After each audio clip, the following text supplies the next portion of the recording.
dia. Hoje, 12 de outubro de 2024. Eu recebi algumas mensagens, alguns directs, pedindo-me que falasse um pouco sobre a data de hoje, sobre Maria. Então, resolvi fazer essa live, esse bate-papo aqui no Instagram, aqui no YouTube, sobre Maria. 12 de outubro, o Brasil tem como um feriado em homenagem à Nossa Senhora Aparecida. Os nomes atribuídos à Nossa Senhora são títulos que as pessoas deram. Diversos títulos, são muitos títulos, e dentre eles o título de Nossa Senhora Aparecida, cuja história remonta-se a séculos ou a séculos passados, desculpe-me, e independentemente do título que é dado, é a figura desse ser, é a figura de Maria que nos interessa, seja com o título de Nossa Senhora Aparecida, seja com o título de Nossa Senhora da Conceição, que é a imagem que foi encontrada nas águas. Quaisquer que sejam os títulos, referem-se a uma só pessoa, a um só ser, a um só Espírito, que aqui, encarnado, chamou-se Maria. Muitos ponderam se os espíritas têm Maria como referência. Como não poderíamos tê-la? Por que não teríamos Maria como referência, se ela foi a referência do próprio Criador para gestar aquele ser que aqui conosco esteve e que conosco continua, o Cristo de Deus? Então é sim um espírito ao qual devemos agradecimentos, um espírito cuja evolução nós desconhecemos. Pode-se muitas vezes dizer, mas um espírito evoluído, sim. Não seria qualquer pessoa, não seria qualquer espírito a ser mãe, orientadora, educadora nos primeiros anos de vida do Cristo. Então, sim, um espírito ao qual devemos a reverência, o respeito, como um espírito realmente de escola, um espírito evoluído. A palavra Maria, ela deriva da palavra hebraica Miriam. Miriam, que nós aqui no Brasil chamamos por Miriam. Miriam significa Senhora da Luz. Então, o nome Maria já nos traz uma ideia. Senhora da luz do mundo, daquele que aqui chegou, aquela que o recebe e o gesta para que ele pudesse aqui estar. Então a palavra Miriam, Senhora da Luz, é um símbolo de dignidade. Maria é um símbolo da dignidade humana. É uma segunda Eva, se nós nos reportarmos à parábola da criação. A segunda Eva, porém, que não sucumbiu. Lá na parábola da criação, temos a palavra, o ser, é um ser parabólico, Eva-Ra, ou Eva-Lá. Eva-Ra, Eva-Lá, Eva, significa ser vivente. Porém, sucumbiu-se.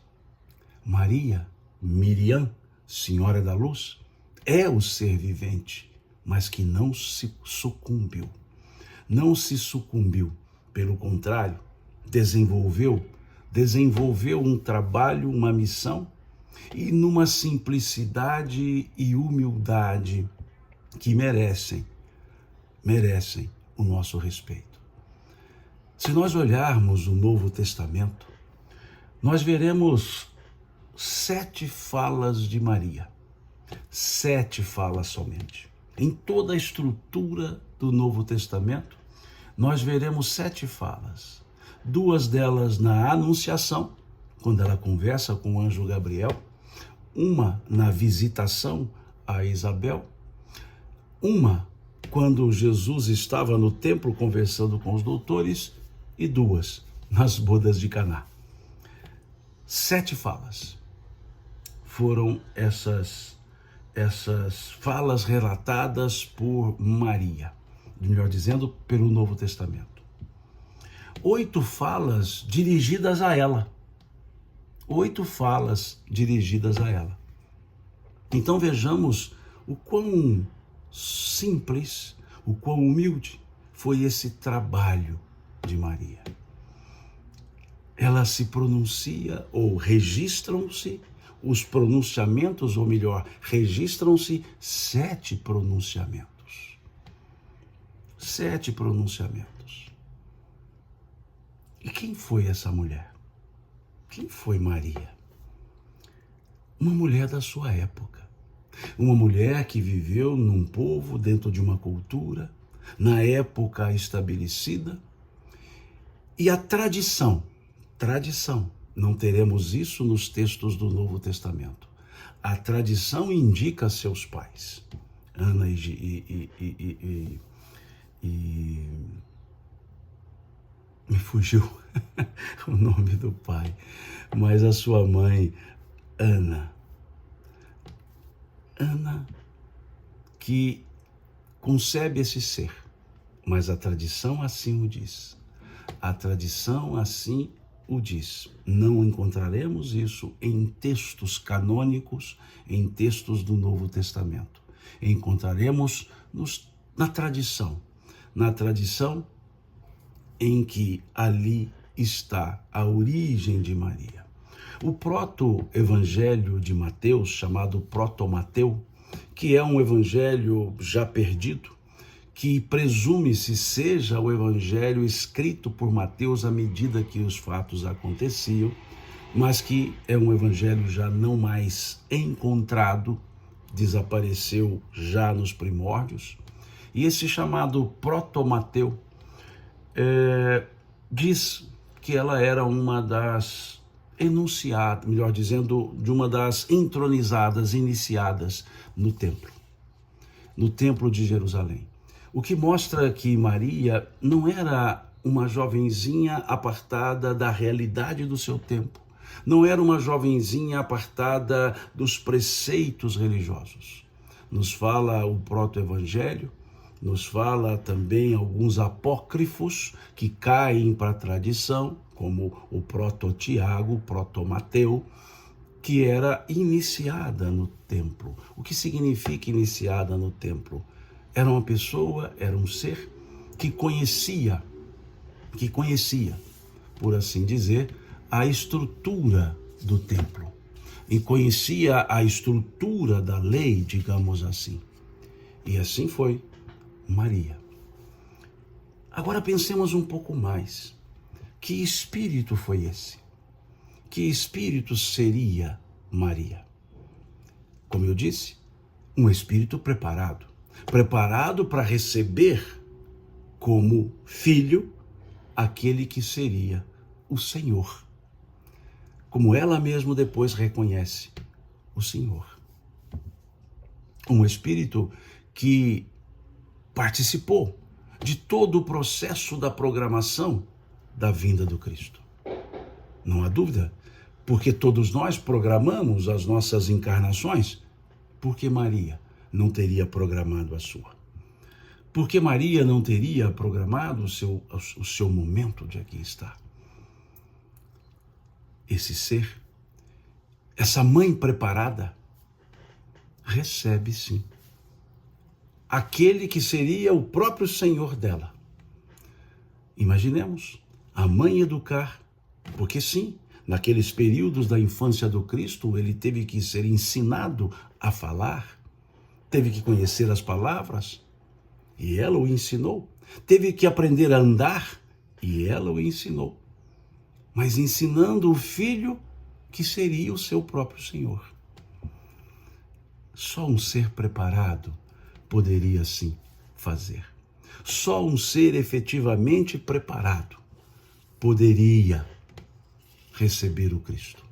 Então Maria não era qualquer mulher, não era qualquer pessoa. Maria era a pessoa, a escolhida para receber. Não somente receber de forma passiva, mas receber o Senhor. Desde o primeiro momento da anunciação. Aquele momento em que essa jovem, alguns historiadores colocam-na como uma jovem de 14 anos, outros historiadores colocam-na como 16 anos, e há historiadores que a colocam mais jovem ainda. Mas imaginemos, ela ali, em casa, uma claridade se forma e um espírito se apresenta, cujo título foi Anjo. Não entraremos em detalhes nessas questões de títulos. O anjo Gabriel. Gabriel, a palavra Gabriel significa mensageiro do Senhor. El, no hebraico, significa Senhor. El, Gabri, o que leva a mensagem. Mensagem de quem? Do Senhor. O próprio nome daquele espírito que ali se apresenta, do anjo, Gabriel, significa mensageiro do Senhor. Ou seja, ali estava uma mensagem do mais alto, uma mensagem do alto para dizer a ela da sua missão. E esse espírito, esse ser Maria, Miriam, Senhora da Luz, esse ser Maria, tão elevado era, que esse anjo a reverencia. Ele chega e diz a ela, Ave Maria. Ave, do latim, Ave Maria, salve Maria. Tu és cheia de graças. Ou, em outras traduções, tu és a agraciada do Senhor. Vejamos essa reverência, vejamos essa forma com a qual esse espírito, esse anjo Gabriel, a saúda. Ave Maria, tu és a agraciada do Senhor. Não era qualquer pessoa. Tu és a agraciada do Senhor, em que sentido? Tu és a mulher preparada para receber. Tu és agraciada do Senhor, tu és cheia de graça. E acrescenta ainda esse anjo, dizendo, o Senhor é convosco, o Senhor é contigo, o Senhor é contigo. Vejamos uma pessoa receber essa saudação. Quando falamos em anjo, falamos em um espírito altamente evoluído. E esse ser altamente evoluído se coloca menor que ela. Reconhecendo a grandeza dela que estava aqui. Salve, ó Maria, Miriam, Ave. Tu és cheia de graça. Tu és a agraciada do Senhor. O Senhor é contigo. O Senhor está contigo. Vejamos. E qual a fala que ela ali tem? A primeira fala dela, na estrutura do Novo Testamento. Qual fala ela ali tem? Depois que esse Espírito conta a ela a sua missão, ela diz, eis aqui a serva do Senhor. Eis aqui a serva do Senhor. Ela nada questiona. Ela entrega-se a esse trabalho. Eis aqui a serva do Senhor. Mostrando-nos claramente a consciência da missão que lhe era reservada. A envergadura do trabalho que ela desenvolveria. A Senhora da Luz. Ela aceita a missão. Aceita como a serva do Senhor. Segue a sua missão. Uma outra passagem que mostra a grandeza, a envergadura desse espírito, é quando ela vai visitar a sua prima, Isabel. Isabel, a iluminada do Senhor. El, lembremos do sufixo, El. Vai visitar a sua filha, a sua prima Isabel. Não era uma pura visita, porque ali estava, gestando em Isabel, um outro espírito, um outro ser que prepararia os caminhos do Senhor. Porque Isabel gestava João, a Yohanan, aquele que seria chamado de o Batista, Yohanan bar Zacarias. Foi visitá-la, e naquele momento em que ela se apresenta, chega a Isabel, sua prima, que gestava João, diz a ela: bendito é o fruto que tu carregas em teu ventre. Foi isso que Isabel disse a ela. Bendito é o fruto que tu carregas em teu ventre. E ela explica. Isabel explica por que foi dito isso, bendito é o fruto que tu carregas em teu ventre. Porque ela diz a Maria: quando a sua saudação chegou aos meus ouvidos, meu filho pulou em meu ventre. Vejam que coisa interessante. Imaginemos essa cena. Maria chegando para visitar sua prima. Ali, naquele momento, saúda Isabel. E Isabel diz a ela: tu és, melhor dizendo, diz a ela: bendito é o fruto que tu carregas em teu ventre. Porque quando tua saudação chegou aos meus ouvidos, a criança em mim, que carrego em mim, pulou no meu ventre. Há traduções que dizem: pulou de alegria em meu ventre. E qual era a criança que estava no ventre de Isabel? João. Yohanan, aquele que seria o precursor. Era como se dois seres se encontrassem. Duas mães, mas dois seres como filhos, dois seres. Como que ali, numa forma bem simbólica, se encontrando, e se fosse hoje, diria um ser para o outro, hashtag tamo junto. Porque isso, aquele encontro das duas mães, uma gestando o Senhor, a outra gestando o precursor. É como se o precursor e o Senhor se encontrassem. Como que? Mentalmente. O precursor dissesse: já estou aqui. E o Senhor dissesse: eu também. Não foi somente o encontro de duas mães. Foi o encontro de 4 seres. 2 deles como duas mães e os outros 2, o precursor e o Senhor.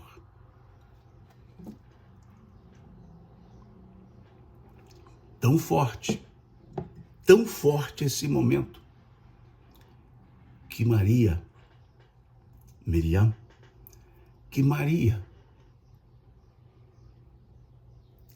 emocionada,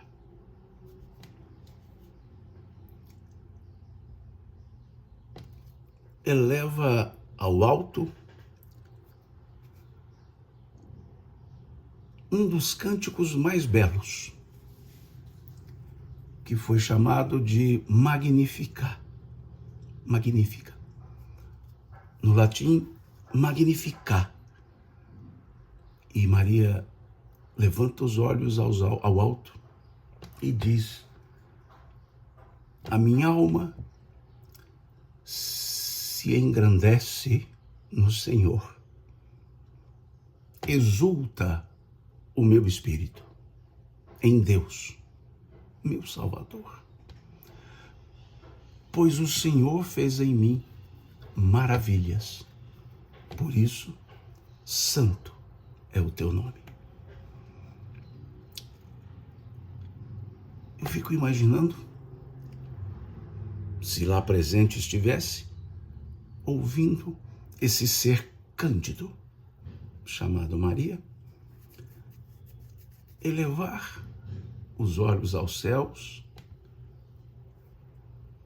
e cantar o Magnificat.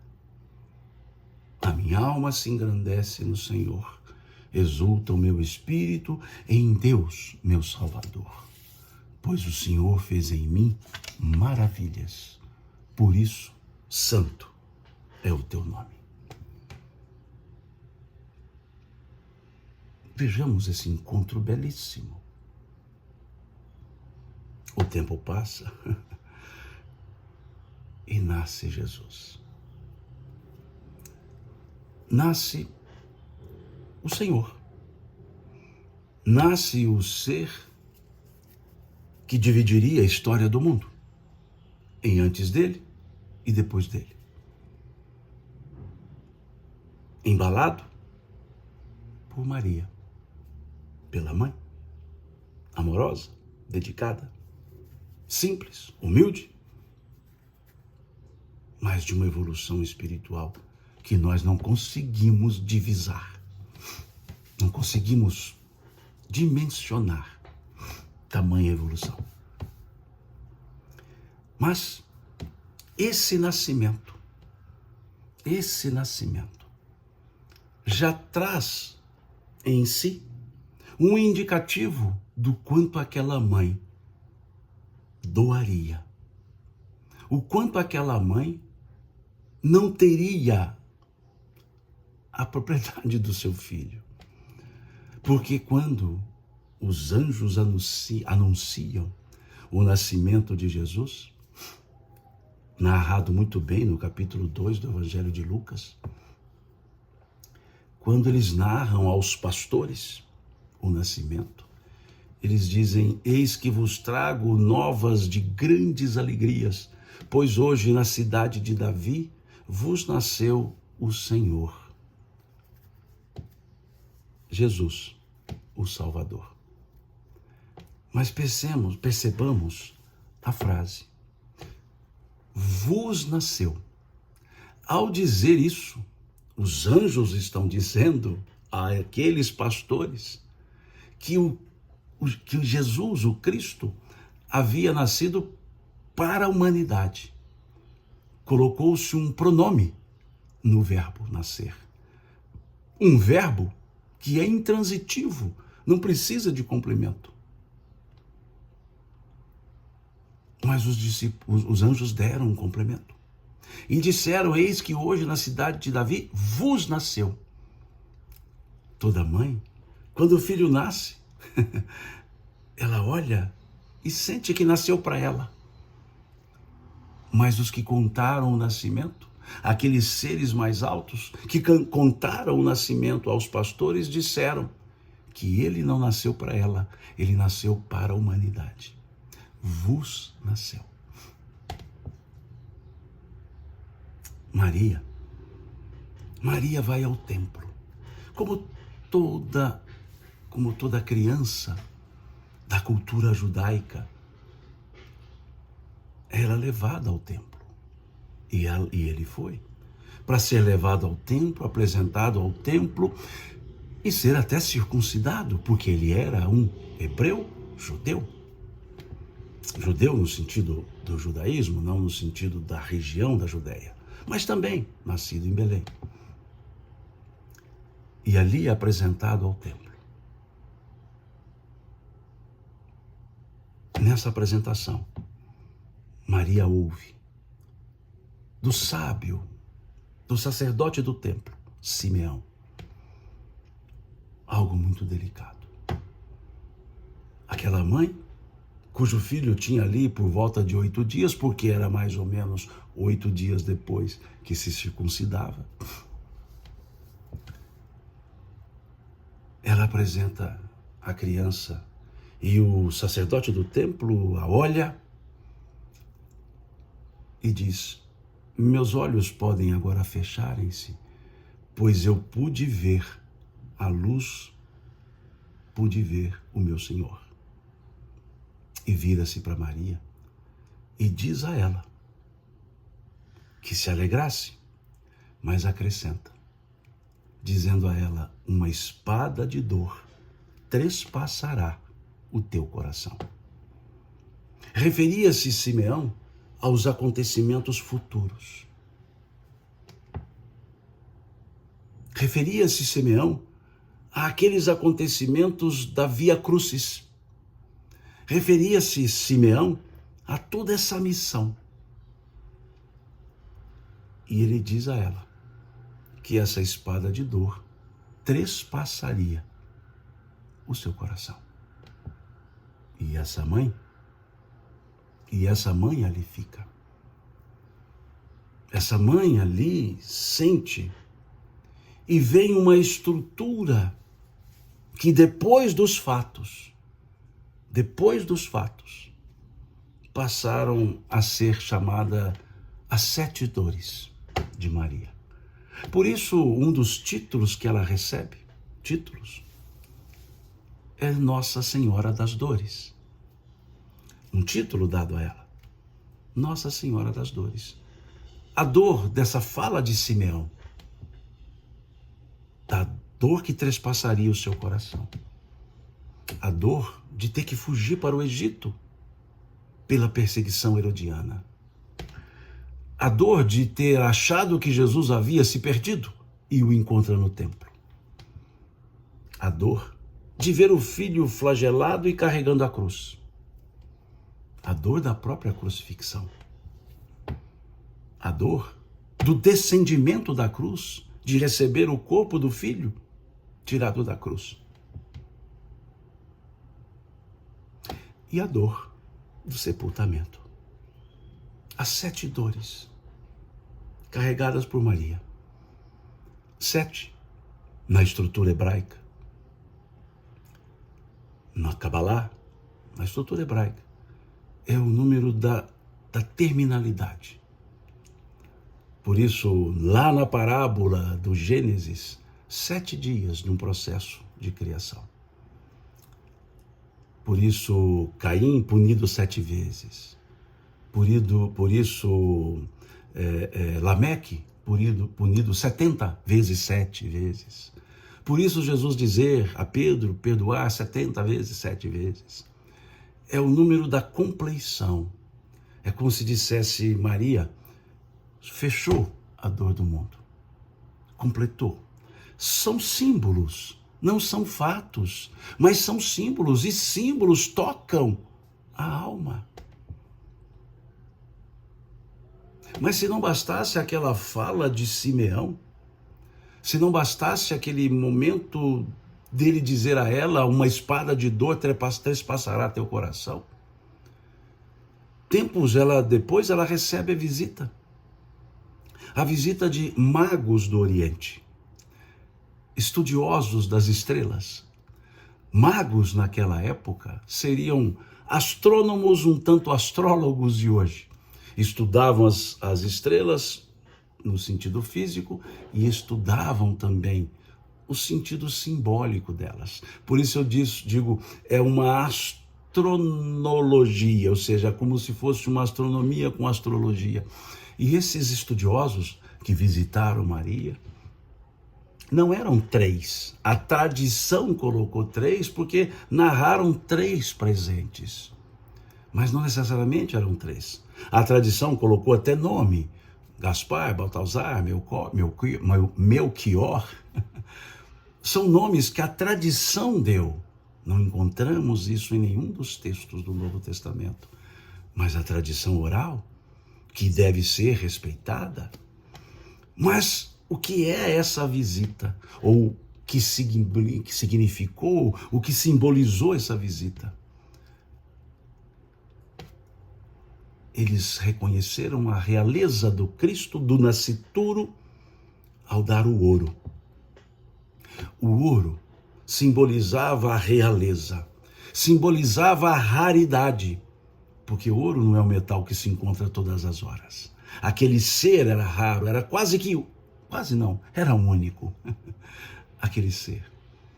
E era um ser que seria o Senhor do mundo, a luz do mundo, a água viva, o pão vivo, que saciaria a sede e saciaria a fome do mundo no aspecto da fome e sede espirituais. O ouro simboliza a realeza e o poder naturalmente conquistado no sentido de construído. Reconheceram a sacralidade daquele ser, a divinidade, não a divindade, a divinidade daquele ser. Não era a divindade, mas trazia a divinidade. Ao dar a ela o incenso. O incenso simbolizando a sacralidade. Mas o terceiro presente? O terceiro presente se associava àquela fala anterior de Simeão. O terceiro presente era a mirra. A mirra era o perfume que se ungia os corpos mortos. Era o perfume utilizado para ungir os mortos. Naquele momento estavam dizendo, é uma realeza, é uma sacralidade, mas haverá dor. Ela recebeu o presente como quem dissesse, você, Maria, mãe, ungirá o corpo do teu filho. Vejamos tudo isso naqueles primeiros momentos do nascimento. E essa mãe ouviu tudo isso, percebeu tudo isso e manteve-se firme. Manteve-se firme porque trazia o propósito. A infância desse filho, desde a visitação de Isabel, ela já sabia que era um ser espiritualmente falando, especialíssimo. Os evangelhos não tratam muito. Temos diversos relatos da tradição oral, dos povos, até da tradição espiritual. Humberto de Campos, espírito, psicografia de Chico, escreveu um livro chamado Boa Nova. E nesse livro, Boa Nova, ele traz, como ele mesmo diz, a tradição do mundo espiritual, que também tem tradição. E nessa tradição narra encontros de Maria e Isabel, que é lógico, é muito lógico. Se eram primas, se Maria foi visitá-la enquanto as duas ali gestando filhos, por que elas não se visitariam depois? Porque na infância esses dois seres, o precursor e o Senhor, não se encontrariam, sendo eles primos. Por que Yohanan, João, não se encontraria com Jesus na infância, se eram primos e de duas mães muito próximas? Tão próximas que Maria vai visitar Isabel.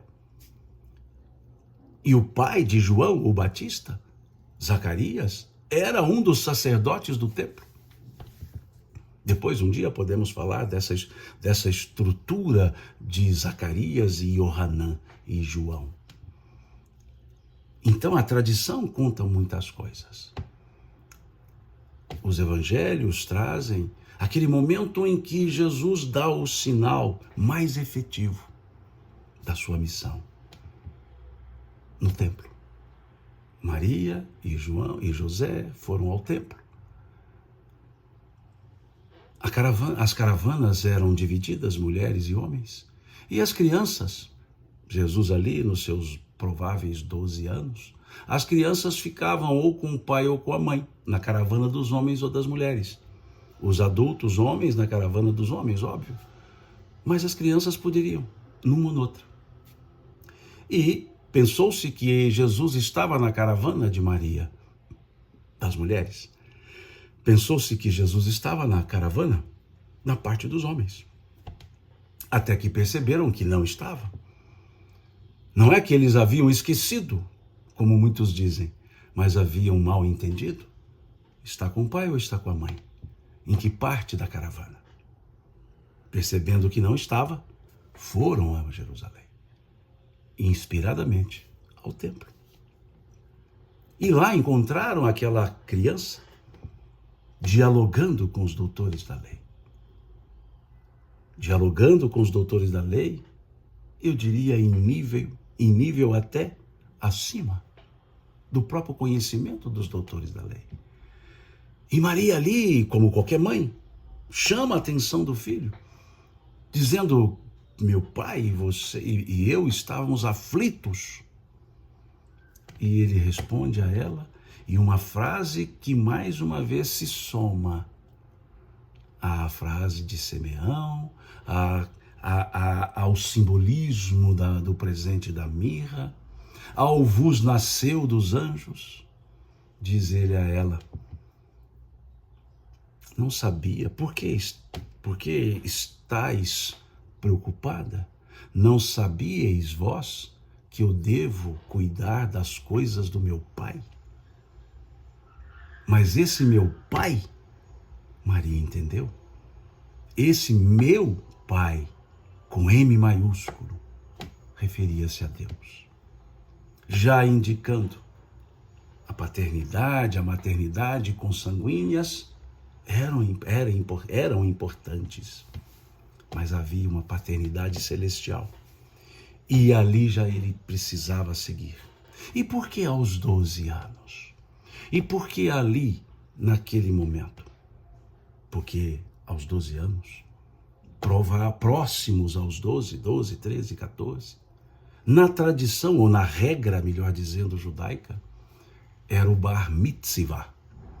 Bar mitzvah é o momento em que a criança deixa de ser criança. É o momento em que ela lerá a Torá e interpretará, que normalmente é feito nas sinagogas, mas poderia ser feito no templo.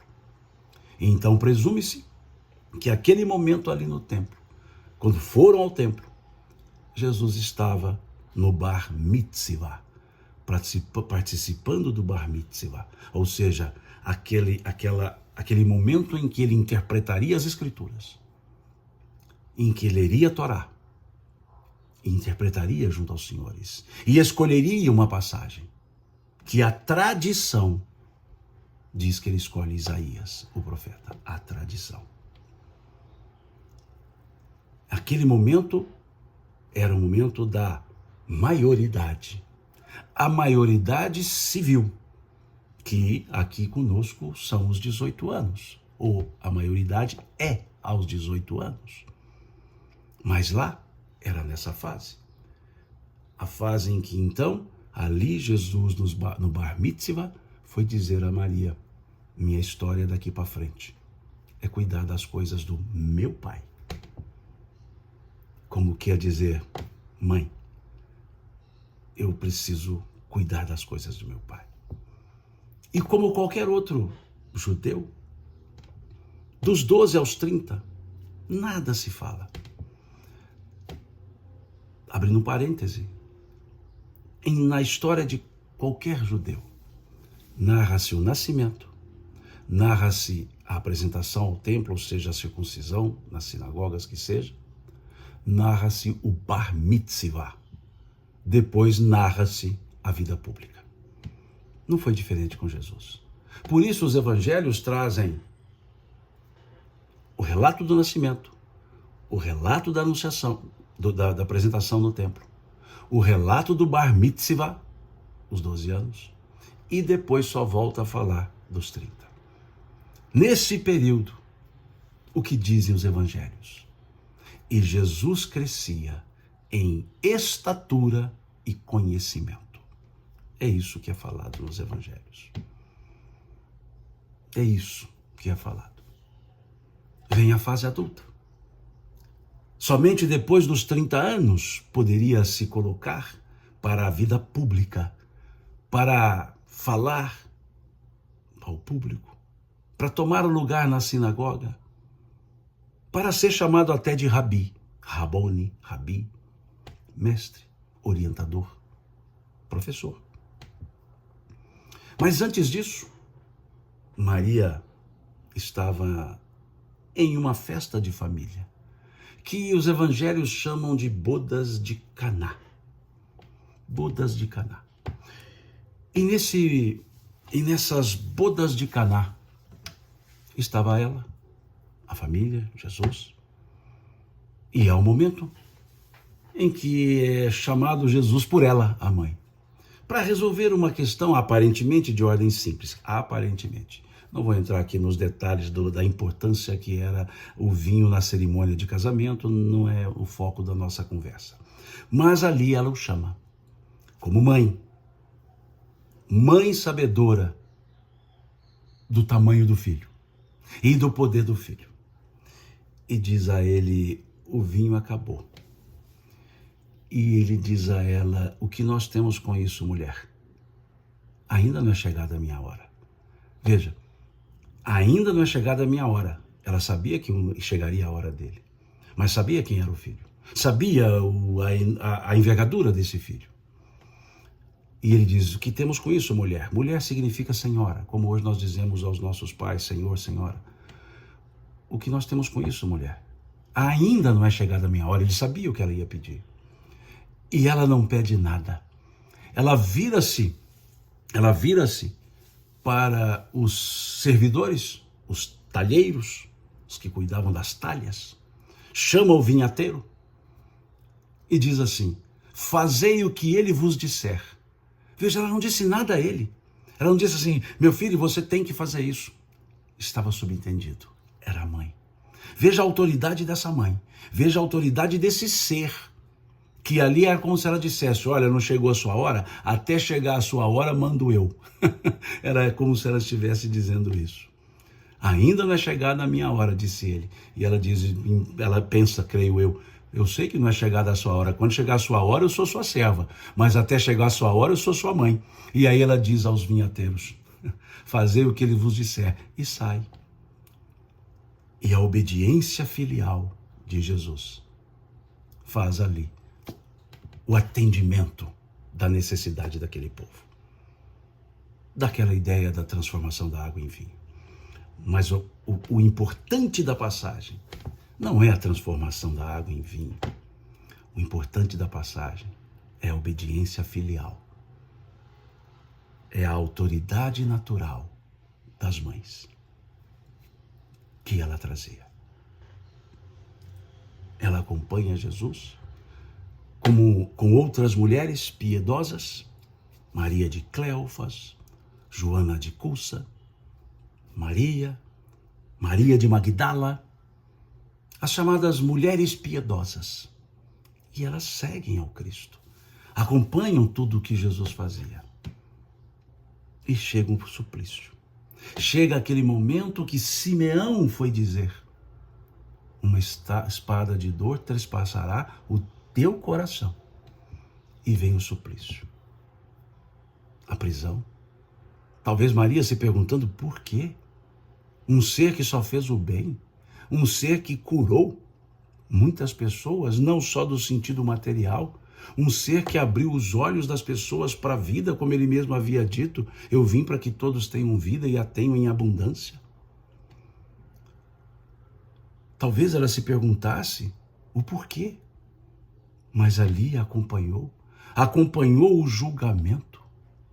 Enquanto os discípulos estavam fora, ela acompanha o julgamento.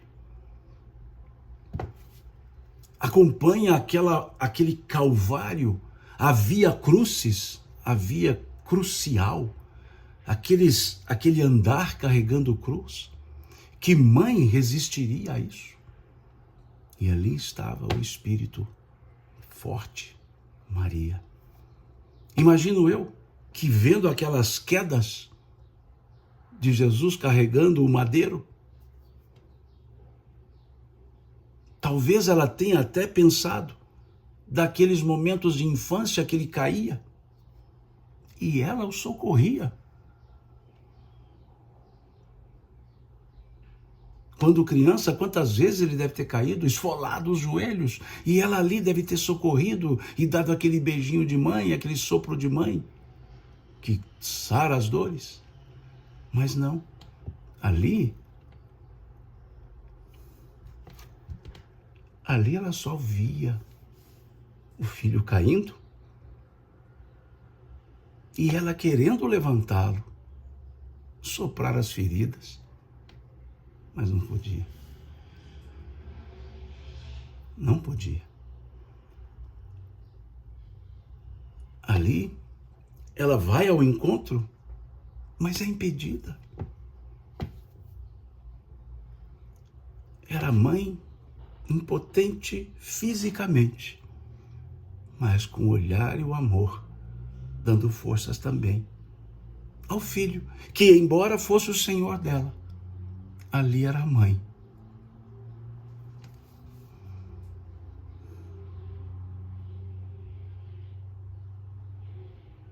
A mãe que vê a crucifixão.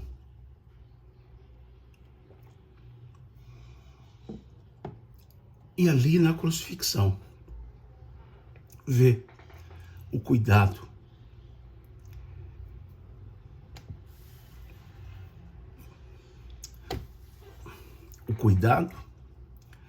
e o amor que o filho tinha para com ela. Porque naquele momento da crucifixão,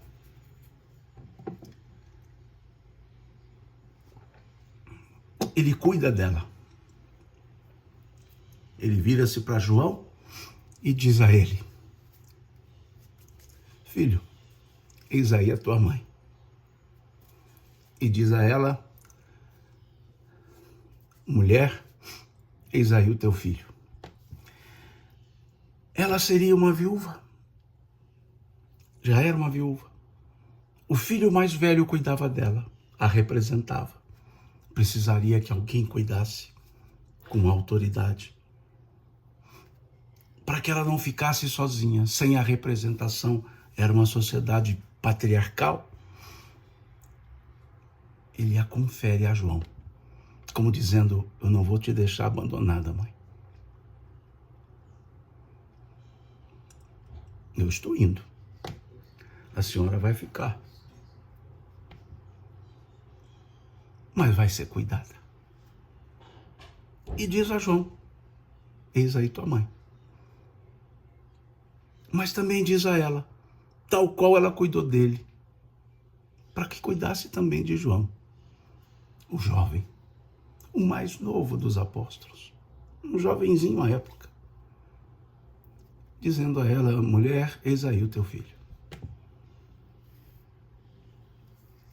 E assim,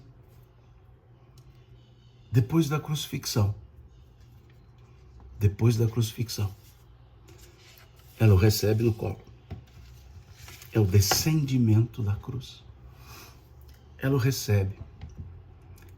E Michelangelo, numa inspiração divina, esculpe Maria com Jesus no colo. E essa obra de arte é chamada de pietà, piedade.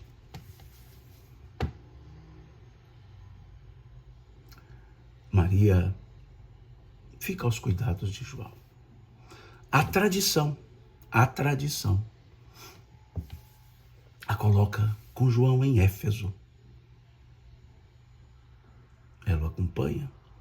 João passa pelas suas dificuldades, é preso, volta e cuida de Maria.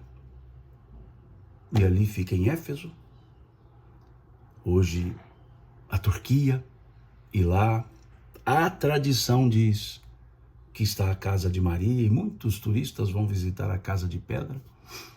A tradição assim o diz. E ali ela fica. E lá em Éfeso, ela recebe Paulo de Tarso, conta para a vida de Jesus para Paulo, recebe os próprios apóstolos, recebe João constantemente, óbvio, e os peregrinos, que sabendo que a mãe do Senhor lá estava, iam para que ela contasse a história do Senhor, para que ela contasse a vida do Cristo.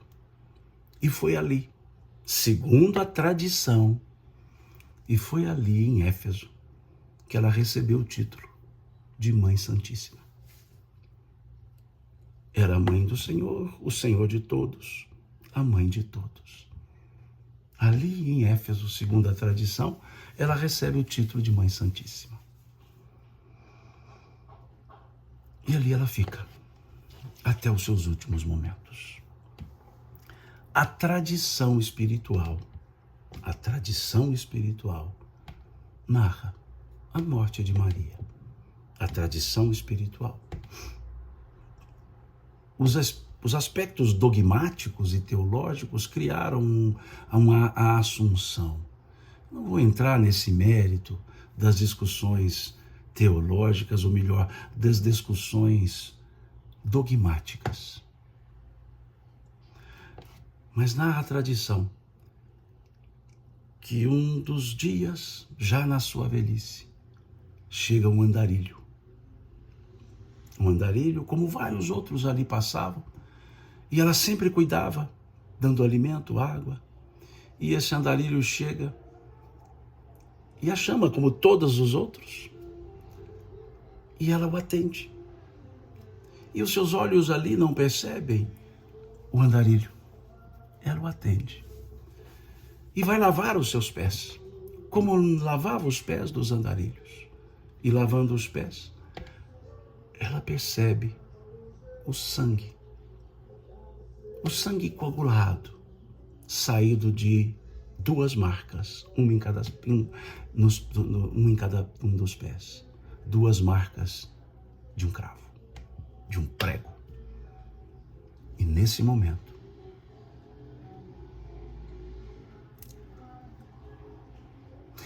o andarilho diz a ela: mãe,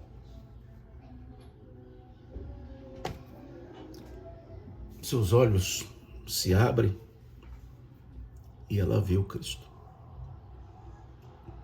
Mas ela não o chama por filho. Diz a tradição narrada por Humberto de Campos, que ele diz mãe, e ela diz para ele: Senhor.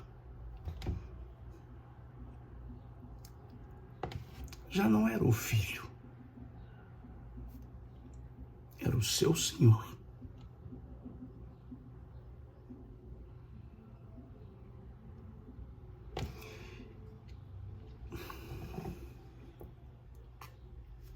Que embora fosse, de fato, o Senhor, ele não a chamou por serva, ele a chamou por mãe.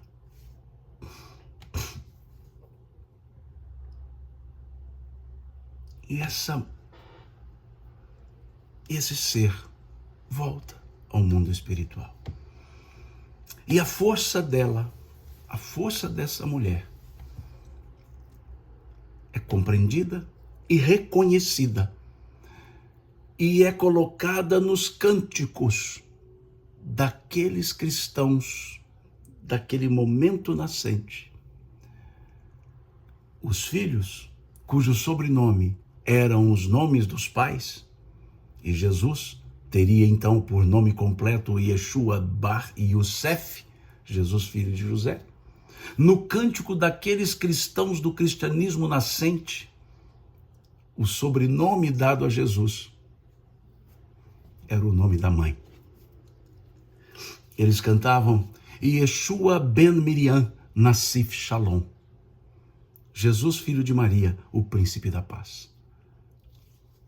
Yeshua ben Miriam Nassif Shalom. Jesus, filho de Maria, o príncipe da paz. Veja o tamanho dessa mulher. Que pelo seu exemplo, veja o tamanho desse espírito, que pelo seu exemplo, o seu nome passou a ser o sobrenome do próprio Senhor.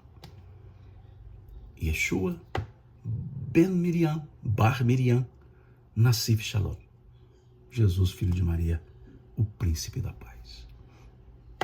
E narram os benfeitores espirituais que no mundo espiritual, Maria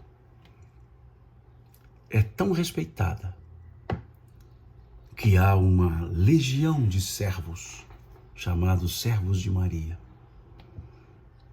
E ela se dedica com esse grupo a cuidar dos que sofrem. No mundo espiritual, ela é chamada de Mãe dos Desvalidos, protetora dos aflitos. Mãe dos Desvalidos, protetora dos aflitos. E diz Humberto de Campos, que narra a tradição do mundo espiritual, no livro Boa Nova, que é tão forte, que a ideia na Terra de se consagrar um horário às 18h para a saudação a Maria, essa tradição da Terra vem do mundo espiritual, dizem eles. A hora do Ângelis. A hora do Ângelus, em que o mundo espiritual se curva, reconhecendo a grandeza de Maria. E Maria passa a ser, para todos nós hoje, exemplo. Exemplo de ser espiritual, exemplo de mulher, exemplo de mãe, exemplo de filha, exemplo de pessoa. Quando então se comemoram datas em função dos títulos que foram dados a Maria. Hoje, 12 de outubro, comemora-se uma data para um dos títulos, que é a Nossa Senhora Aparecida. Um título dado a ela, por terem pescado uma imagem de Nossa Senhora da Conceição, salvo engano, no Rio Paraíba. Por isso Aparecida. São títulos, não são Nossas Senhoras, é uma só. Mas cuja envergadura é tamanha que não lhe faltam títulos, como esse do dia de hoje comemorando. E aqui não depende de religião, depende de espiritualidade. Reconhecer. E há um trecho de uma música, de uma letra de música, cantada, creio eu, composta por Padre Zezinho, e um trecho belíssimo, em que ele dirige-se a Maria, a música toda é voltada para ela. E ele diz: Maria do puro amor, igual a você ninguém, mãe pura do meu Senhor. Em cada mulher que a terra criou, um traço de Deus Maria deixou. Um sonho de mãe Maria plantou, para o mundo encontrar a paz. Veja que trecho belíssimo. Maria do puro amor, igual a você ninguém. Mãe pura do meu Senhor. Em cada mulher que a terra criou, um traço de Deus Maria deixou. Um sonho de mãe Maria plantou, para o mundo encontrar a paz. E há outros trechos belíssimos, como ele diz: Maria que fez o Cristo falar, Maria que fez Jesus caminhar. Maria que só viveu para ser o Deus. Maria do povo meu. Belíssima letra. Carregada não de religiosidade, carregada de espiritualidade. Uma letra inspirada e carregada de espiritualidade. Então, fica aqui, nessa minha fala, limitadíssima, porque eu não tenho cabedal, não tenho predicados para falar sobre Maria. Tenho agradecimentos. Porque sim, sinto-a como essa mãe dos desvalidos, protetora dos aflitos. E talvez a expressão que eu mais use seja essa: Nossa Senhora. Nossa Senhora. E até egoisticamente, minha Nossa Senhora. Fica aqui a minha gratidão a ela. E a gratidão a vocês. Vi aqui, tanto no YouTube quanto aqui no Instagram, comentários, comentando, não pude lê-los todos. E não é uma homenagem porque eu não tenho tamanho para fazer homenagem a Maria. Eu só tenho que agradecer a ela. E rogamos ao Pai bondoso, ao Cristo de Deus, as bênçãos para ela, e pedimos a ela, sob a proteção de Deus, cuida de nós. Cuida de nós, Mãe Santíssima. Um bom fim de semana para vocês. Que Deus os abençoe. Que esse simbólico manto de Maria nos cubra e acalente as nossas almas.